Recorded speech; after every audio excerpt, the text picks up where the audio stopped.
Mank, the movie with the most nominations. What do you make of that? Yeah, I think this was kind of expected. I mean, this is a movie with a big budget. David Fincher, the director, likes to do a lot of takes, in some cases 100. Some people say even 200. So the production value was really high. Remember, we didn't see a lot of heavy budgeted movies coming out in 2020 because of the pandemic. So it did really well with, with Academy voters across the board, particularly in some of those craft nominations where the attention to detail and the things that Fincher insists on in his movies really paid off for him. And you mentioned this, Chris, pretty much no one went to the movie theaters this past year. So how does the Academy get people at home excited about watching this?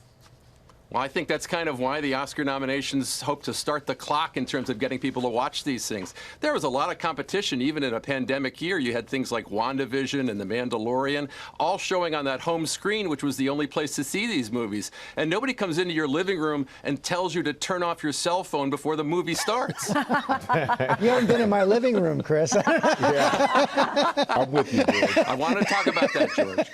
So what kind of history do we expect to be made this year? You know, I think that we are going to see a lot of diversity. As Chris said, it was a shame in the Best Picture category to see films like One Night in Miami and Ma Rainey's Black Bottom snubbed, especially when there could have been up to 10 films in that category and only 8 were nominated. That being said, we are seeing a lot of diversity in terms of cultural backgrounds and in terms of gender this year. And coming after the Golden Globes with the big scandal with the HFPA, I think it's very clear that the Academy really wants to do the right thing this year, and we did see that reflected in the nominations. Well, we are very excited to have the one and only Leslie Odom Jr. on the phone with us. Congratulations. Tell us how you're feeling.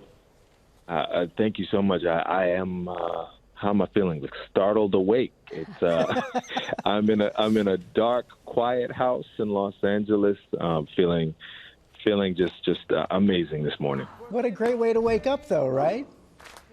I'll say they can wake me up like this anytime. Well, Leslie, you already won a Tony. You won a Grammy.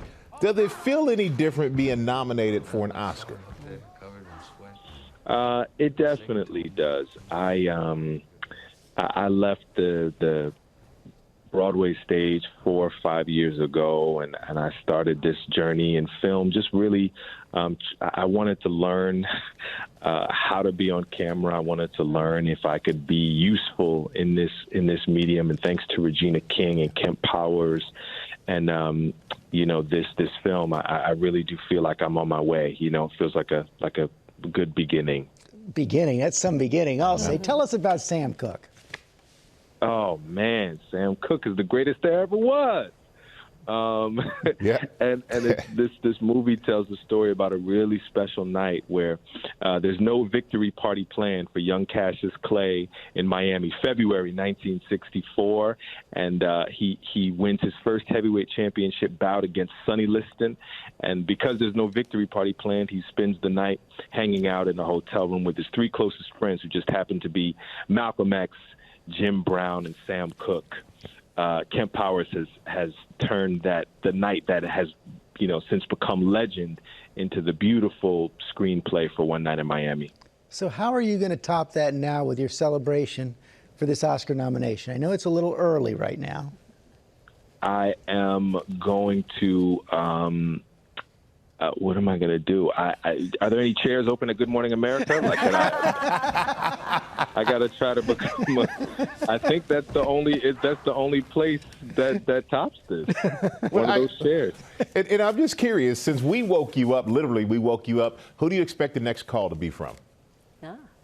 Oh my goodness, maybe. Well, my parents just moved. We're expecting a little baby any day now. Congratulations. A little boy. And so my parents have moved. They've made the trip out west. I think my mom is showing up. I expect my mother to show up here at any moment. She will somehow have found balloons and flowers and a cake, I'm sure. So that's probably the next person I'll hear from. My guess is that the 3 minutes you've been on the phone with us, your phone has probably exploded in your hand. As that's been going, buzz, buzz, buzz, buzz, buzz. Yeah, you're probably right. It's I think that these moments are it only happens the first time once, and so this you guys are a part of that. Thank you for this is the first nomination for me, and I just to have it be a part of this film and connected to Sam Cooke, it means the world. Well, you've been a big part of our lives here at Good Morning America. Always a great guest. You bring it every single time. Congratulations from all of us. Thank you, guys. Good morning. Good morning. Congratulations on the baby, too. That'll be bigger than any Oscar you can ever receive.